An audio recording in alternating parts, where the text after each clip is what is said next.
एक बार की बात है। एक टिड्डा बड़े सुंदर खेत में रहता था। वह अपने दिन खेलते और गाते हुए बिताता था। कभी भी किसी चीज की चिंता नहीं करता था।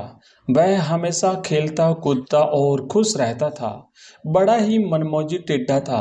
एक दिन जब टिड्डा गाता हुआ और नाचता हुआ इधर से उधर घूम रहा था, तो उसने एक चींटी को एक गेहूं का दाना लेकर जाते हुए देखा।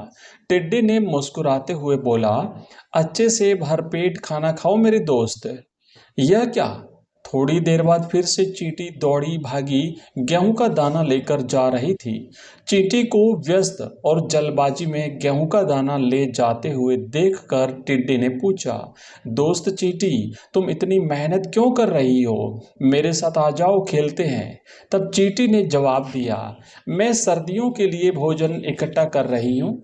मैं जानती हूँ कि मुझे अभी कड़ी मेहनत करनी पड़ रही है, परंतु सर्दियों में मुझे और मेरे परिवार को खाने के लिए भटकना नहीं पड़ेगा।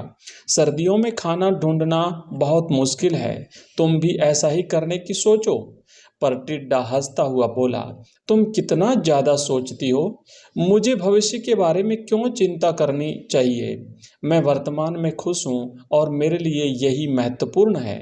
चींटी असहमति जताते हुए सिर हिलाकर बोली, मुझे तुम्हारे भाव समझ में आते हैं, लेकिन भविष्य के बारे में सोचना अहम होता है, महत्वपूर्ण होता है, और अपने परिवार की जवाबदेही भी समझनी चाहिए। हम जिस समाज में रहते हैं उसकी भी जवाबदेही लेनी चाहिए। अपने परिवार का भी ध्यान रखना चाहिए और समाज में भी जिनके पास नहीं है उनका भी ध्यान रखना चाहिए। और जो यह नहीं समझते उन्हें कभी न कभी परेशानी का सामना जरूर करना पड़ता है।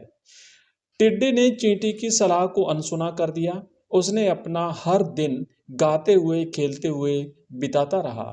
उसे अपने भविष्य की कोई चिंता नहीं थी। जहां हर जानवर अपने और अपने परिवार के लिए सर्दियों की तैयारी में जुटे थे, वहीं टिड्डा बेफिक्र समय काटता रहा।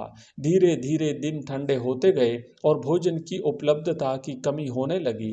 टिड्डा अब भी केवल आज के खाने के बारे में सोचता था। जैसे ही आज के खाने की समस्या समाप्त होती, वैसे ही वह फिर से मनमौजी हो जाता। परंतु जैसे ही सर्दियों का प्रकोप बढ़ा, टिड्डे को भूख और चिंता सताने लगी। उसने चींटी के वचनों को याद करते हुए महसूस किया कि वह चींटी की सलाह का पालन करता तो आज उसे भूखा नहीं रहना पड़ता। उसे भविष्य की हर परिस्थिति के लिए तैयार रहना चाहिए था, लेकिन बहुत देर हो चुकी थी।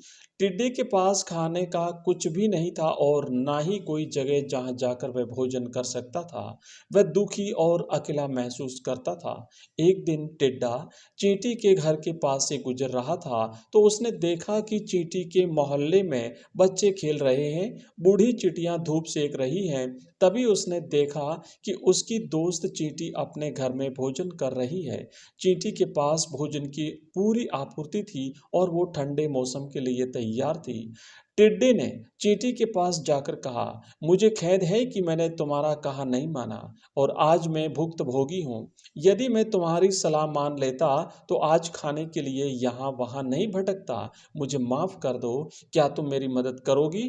क्या तुम मुझे भी खाना दोगी? टिड्डे की बात सुनकर चींटी को उस पर दया आ गई। चींटी ने जवाब दिया, मैं अवश्य तुम्हारी मदद करूंगी, लेकिन तुम्हें अपनी गलतियों से सीखना चाहिए। हमेशा भविष्य के बारे में सोचो और मुश्किल समय के लिए तैयार रहो। मेहनत करना और जिम्मेदारी संभालना बहुत महत्वपूर्ण है।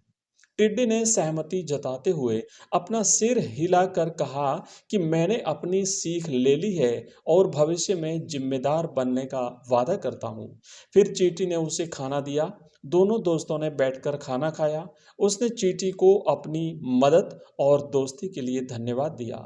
उस दिन से टिड्डा मेहनत करने लगा और भविष्य के लिए तैयार रहने लगा। उसने सीखा कि सफल जीवन के लिए जिम्मेदारी लेना और मुश्किल समय के लिए तैयार रहना महत्वपूर्ण है। मित्रों, इस कहानी से हमें शिक्षा मिलती है कि खुशहाल और सफल जीवन के लिए कड़ी मेहनत और जिम्मेदारी महत्वपूर्ण होते हैं। वर्तमान के साथ साथ भविष्य के लिए योजना बनाना और तैयार रहना आवश्यक होता है। धन्यवाद। इसी प्रकार की प्रेरक कहानियाँ और प्रेरक प्रसंग सुनने के लिए आप हमारे चैनल को सब्सक्राइब कीजिए। धन्यवाद।